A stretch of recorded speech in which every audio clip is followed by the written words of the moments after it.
Bom dia a todos. Meu nome é Ari, sou voluntário do Grupo Espírito de Fraternidade da cidade de Caieiras. Estamos aqui reunidos novamente, como fazemos todos os domingos, para encontro em torno do Evangelho.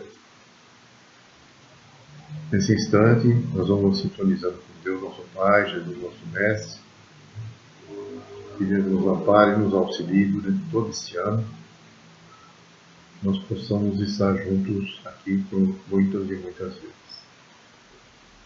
Desejando a todos também 2025, um ano de paz e muita saúde para todos nós. Hoje o tema é misericórdia sempre. Está no capítulo 10 do Evangelho segundo o Espiritismo, bem-aventurados os que são misericordiosos. No item 4, fala, misericórdia é o complemento da brandura. Porquanto aquele que não for misericordioso não poderá ser brando e pacífico. Isso também está relacionado com o item perdoai para que Deus os perdoe. Bem-aventurados os que são misericordiosos, porque obterão a misericórdia. Está lá em Mateus, capítulo 5, versículo 7. E ainda, se perdoares aos homens as faltas que cometerem contra vós, também vosso Pai Celestial vos perdoará os pecados. Mas, se não perdoardes aos homens, quando vos tenham ofendido, vosso Pai Celestial também não vos perdoará os pecados. Mateus, capítulo 6, itens 14 e 15. Misericórdia. O que quer dizer misericórdia? Misericórdia tem origem numa palavra latina, miseratio e cordis. Miseratio é compaixão e cordis, coração. Misericórdia, então, seria a compaixão vinda do coração, né? De dentro. Né? Muita gente faz uma relação em relação à misericórdia com o dó, com o perdão, a clemência, a indulgência. Compaixão do quê? Da situação da miséria material alheia, né, muitas vezes. Como uma expressão da fraqueza, da imperfeição, do infortúnio material. E também da situação da miséria não material, né, a miséria moral. Os erros, as faltas, as fraquezas, as falhas humanas. Em relação a isso, tem uma quadrinha de Maria Dolores, lá de Poetas Grande Livro, do Chico, e ela diz lá nessa quadrinha, flagelam-se mais longe os tristes companheiros que andaram sem pensar nas veredas do crime, rogando um leve olhar de bondade e esperança, uma frase de paz que os restaure e reanime. Ante aos erros que encontres, não censures, não te queixes, trabalha a alma querida. Deus quer misericórdia, ama, serve, abençoa, e Deus te sustentará nas provações da vida. A misericórdia é um complemento da brandura. O que é ser brando? É ser pacífico, é ser bom. Misericórdia é própria da alma elevada, e o contrário é o rancor, é o ódio. Como uma pessoa que diz nunca perdoarei acha que vai obter perdão das suas próprias faltas. Ela não perdoa ninguém e vai pedir perdão a Deus como? A misericórdia pura, ela consiste no esquecimento e no perdão das ofensas. Ela é calma e caridosa. O ódio e o rancor, o que eles significam? Falta de elevação ou grandeza espiritual. E o ódio e o rancor estão sempre acompanhados da ansiedade, da perturbação e da amargura. O rancoroso é cheio disso. O esquecimento das ofensas é próprio da alma elevada, que se situa acima dos golpes dirigidos. A gente tem essa situação em várias literaturas de vários personagens. Por exemplo, do Chico, né, do Divaldo, né, o quanto eles não foram atingidos gratuitamente por muitas pessoas, né? E se posicionaram numa situação assim de elevação, não se rebaixaram ao nível dos que os atingiram. E ainda, ai daquele que diz nunca perdoarei. Como é que ele vai poder reclamar o perdão, né, das suas faltas a Deus se ele não perdoa as dos outros? Está lá nas parábolas, tem uma parábola também que o Senhor fala antes de pedir perdão, perdoa o teu irmão, né? Ele vai pedir perdão e não perdoa o irmão dele, né? Como é que ele vai pedir perdão pelas faltas dele, pelas dívidas dele? E Jesus nos ensinou que a misericórdia também não deve ter limites, né? Quando ele disse, cada um perdoar seu irmão, não 7 vezes, mas 70 vezes 7, né? Não ter limites. Foi Pedro quem perguntou, quantas vezes devo perdoar? Né? E há 2 maneiras de perdoar. Uma é nobre, generosa e delicada. Ela não tem segunda intenção. Ela não evita constranger e expor o adversário. E tem aquela do orgulho, que é condicional, que procura humilhar, que faz sentir o peso do perdão dado, é exibicionista, né? Que fica, olha, como eu sou bonzinho, como eu sou caridoso, eu perdoei. Né? Não existe generosidade aí, somente existe vaidade e orgulho. Né? E também não há um entendimento duradouro nesse tipo de perdão. Né? Não há um entendimento definitivo que resolva a questão. Também está lá, perdoa hoje, agora, né? E amanhã, incondicionalmente. Para a gente recordar que todo mundo traz consigo imperfeições e fraquezas, que são particulares. Né? E ainda traz também, além dos desajustados que nos julgam, nós trazemos as nossas. Né? No livro Perdoa Agora, né? Aliás, no texto Perdoa Agora, de Emmanuel, ele fala que nós não devemos perder tempo. Devemos, se possível, né, ir à presença do companheiro que nos feriu e perdoar. E assim a gente também ajuda a ele a se recuperar. A gente tem que refletir, né, o que aconteceu, quanta dor, quanta perturbação ele não sofreu, né, o nosso ofensor, antes que ele nos atingisse e nos agredisse. Né? E a gente tem que ter calma, porque é possível que a gente também, numa situação de desequilíbrio igual a dele, né, ou semelhante, né, a gente tenha uma atitude igual. E também a gente vai exigir a compreensão para nos aliviar a alma. Né? A gente não deve perder tempo, perdoar agora, enquanto a oportunidade de reaproximação nos favorece nessa vida, né? Enquanto nos encontramos a caminho. Que pode ser que amanhã a oportunidade terá passado. E aí, meus jovens, não há condição, não há solução, a não ser o arrependimento e a lamentação.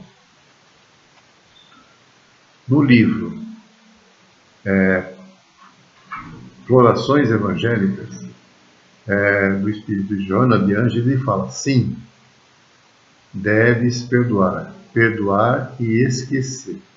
E refletir, aquele opositor, ele desejou ferir realmente?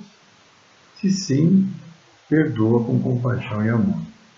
Mas lembrar-se, ele pode estar enfermo, não? Então, a misericórdia do perdão vem a lhe calhar. Ele pode estar insano, ele pode estar fora de si, não está no domínio dele mesmo. Né? Eu também tem que pensar nisso. Ele pode, pela própria raiva, pela ira, reagir com uma calúnia e agressão. Não? E aí ele cai numa cilada, porque aquilo não existe. Ele pode sair daquilo mais desequilibrado ainda, ou mais fisicamente comprometido. E ele não vai perceber esse problema senão mais tarde. Se ele ofende a gente, levando o nosso nome, o nosso caráter ao descrédito, né? Ele desacredita a ele mesmo. Mais cedo ou mais tarde essas coisas aparecem. E a gente tem que continuar o que a gente é, e não aquilo que ele diz a nosso respeito. E assim, evitando se ele evitar a reaproximação, ele vai alimentar os próprios miasmas, o próprio mal, né? Que vai prejudicar ele e vai alienar ainda mais ele da verdade. Ela fala ainda, perdoa seja o que for e a quem for, o que beneficia aquele que perdoa, propiciar paz, equilíbrio e lucidez mental. A fortuna do perdão deve ser distribuída. O perdoado, ele está em débito. O que perdoou está em lucro. E revidar faz-nos igual ao ofensor. Se a gente perdoa, a gente está em melhor condição. Segue adiante para não ir para o tempo. Pensa há quanto tempo a gente não experimentava aflição e problema aí, né? E a gente valorizar a ferida que pode imediatamente cicatrizar.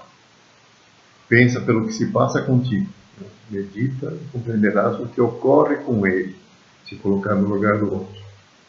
Perdoa e intercede ao Senhor por aquele que te ofende, esquecendo todo o mal que ele supõe ter te feito.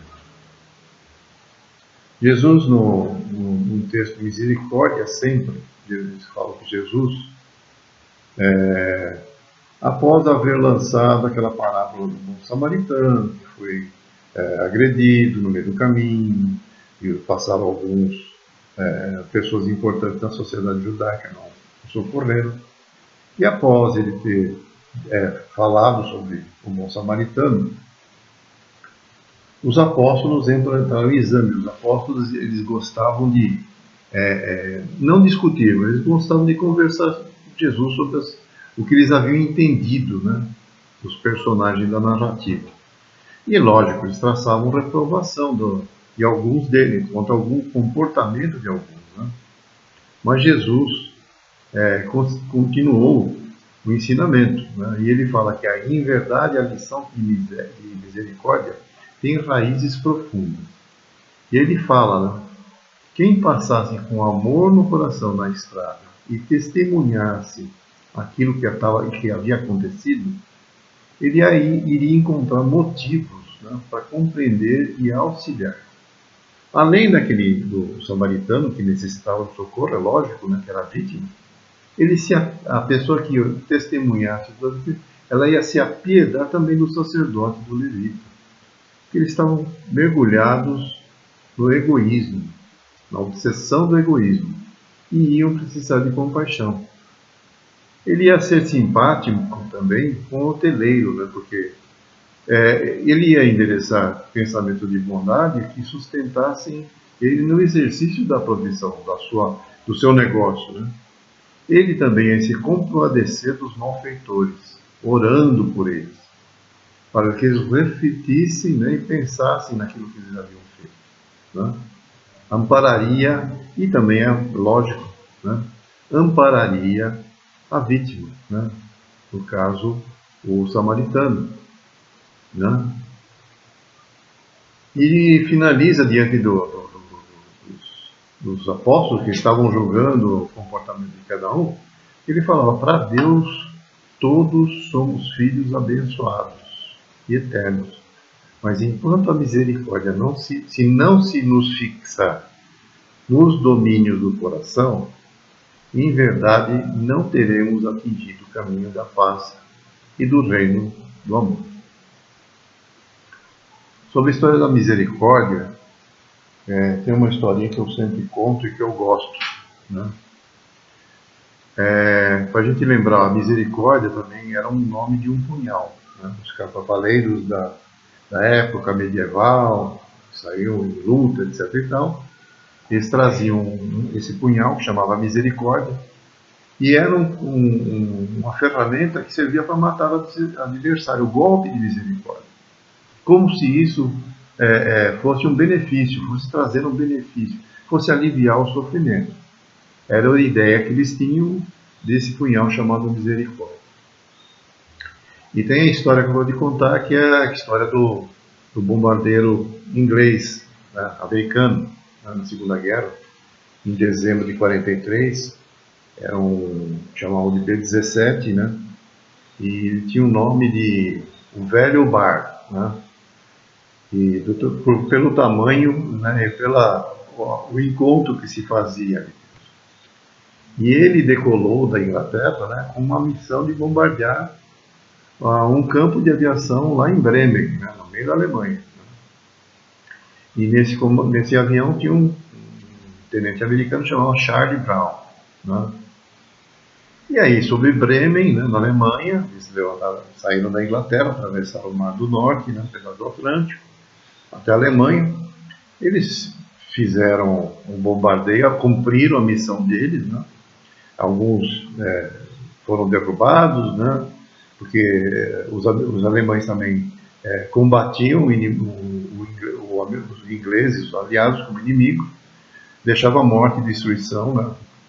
Por conta desses embates, né? Mas eles estavam realizando a missão deles.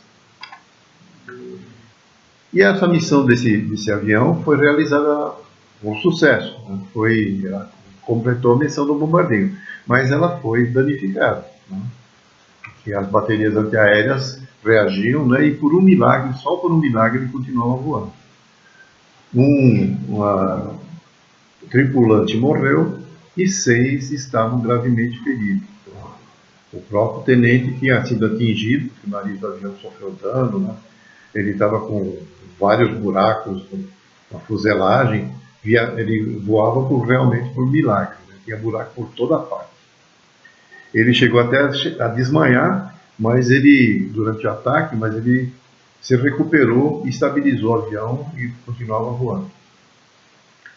Só que ele começou a voar, ganhou altura e começou a voar sem destino certo, tá? Porque ele não sabia para onde ele estava indo. E ele já imaginou, ele não sabia que não ia demorar muito tempo e algum caça ia alcançá-lo, ia derrubá-lo. Quando ele passou em um aeródromo, não deu outra, passou sobre um aeródromo alemão, os caças decolaram, né? Um caça decolou, no caso, né? E interceptou esse avião, né? Nesse caso tinha um alemão, que é um veterano, um outro tenente, chamado Franz Steigler. E ele, quando chegou próximo do avião inimigo, ele percebeu que estava muito danificado. Estava destroçado, a fuselagem estava atingida, tinha buraco por toda parte, né? Todo mundo naquele avião, no B-17, achava que tinha chegado o momento da morte, porque o inimigo, o caça-inimigo estava ali atrás deles. Mas ele saiu da posição de tiro que ele estava e se posicionou ao lado. Ele percebeu a tristeza dos homens, né, que estavam ali dentro, esperando pelo tiro de misericórdia, que ia derrubar o avião deles. Mas, ao mesmo tempo, ele começou a pensar na situação daqueles homens. Pensou nos filhos dele, nos pais, nas esposas, né, nos lares. Tinha 9 lares ali na mão dele, né? Se ele derrubasse o avião, seriam 9 lares que seriam ausentes de alguém. Ele colocou-se no lugar de cada um, né? Mas ele pensou também que a guerra tinha que ser desumana, né? E ele, com compaixão, ele emparelhou com o avião e acenou para o tenente, né, tentando mostrar o caminho da Suécia, que era um país neutro. Mas o tenente não entendia, eles não tinham rádio, era só por gesto, né? E ele estava desesperado. Aí o que fez o alemão, né? O alemão, ele se posicionou do lado dele, o americano percebeu que se ele quisesse derrubar já tinha feito, mas agora o alemão indicou para ele para fazer uma curva de 180 graus e escoltou o bombardeio até o Mar do Norte, né, para longe das linhas de canhões alemães, né? E ele foi ao seu lado durante essa travessia para evitar que algum companheiro ou algum canhão atingisse e derrubasse, né? Como se estivesse escoltando ele para uma região para batê-lo sem prejudicar o território alemão. Assim que ele viu que estava em segurança, né, ele saudou o americano, a linguagem dos pilotos, né, como se boa sorte, né? Tome seu rumo, que você chegue em bem aos seus lares. Saudou o Brown e voltou para o campo dele, né? Aí eles entenderam e o avião continuou percorrendo uma situação terrível e chegou na sua base da Inglaterra, né? Conseguiu pousar, mesmo prejudicado. E esse tenente contou aos seus superiores o que aconteceu. Só que os superiores falaram assim, olha, é melhor não contar para ninguém, melhor ocultar a tripulação o que aconteceu para não prejudicar o camarada lá da Alemanha, que é um piloto de honra, né? De honra. Ia levar ele para a corte marcial e ia ser morto. E assim continuaram, né? Nunca tocaram naquele assunto. Depois, no encontro, etc e tal, depois em 1987, mais de 40 anos, ele, conversando com os companheiros, contou essa história. Então, estimulado por relembrar aquela história, ele fez um anúncio numa revista. Procuro o homem que salvou minha vida em dezembro de 43. Passado alguns dias, eu um telefonema dali perto dele, ele estava nos Estados Unidos, um telefonema do Canadá, né? E um homem que falava inglês falou, chegou bem em casa, era o piloto alemão que havia migrado depois da guerra para o Canadá, né? Ele falou, cheguei, a única coisa que ele falou que conseguiu falar, né? Sim, cheguei, e você? E ele respondeu, em paz, comigo mesmo. Né? E assim, naquele momento, eles tiveram um reencontro, né, com cartas, telefonemas, né? Fizeram uma amizade que havia começado no meio de uma guerra, um gesto de misericórdia, né, de compaixão no campo de batalha. E se reencontraram, né, e fizeram vários encontros. Ele perguntou para mim, por que você não derrubou meu avião? Né? Que você já estava no ponto de mira para me derrubar. Ele falou, não tive coragem para te abater e aqueles bravos homens. Eu voei ao seu lado enquanto você tentava desesperadamente voltar para casa. E eu tinha que deixá-los fazer isso. Atirar em vocês teria sido o mesmo que atirar um homem em paraquedas. Não há honra em fazer uma guerra desigual e nem mérito em abater o inimigo sem condições. Não há glórias na covardia. 6 meses de diferença, eles se despediram da vida como se despediram da guerra. Ambos faleceram de ataque cardíaco em 2008. Né? E os dois se deram as mãos e foram para onde sempre estiveram, o céu. Tá bom? Então essa é a palavra do dia de hoje. Agradeço a compreensão de todos, eu agradeço a paciência de todos e estejamos prontos e juntos no próximo domingo. Que Deus os abençoe. Até breve.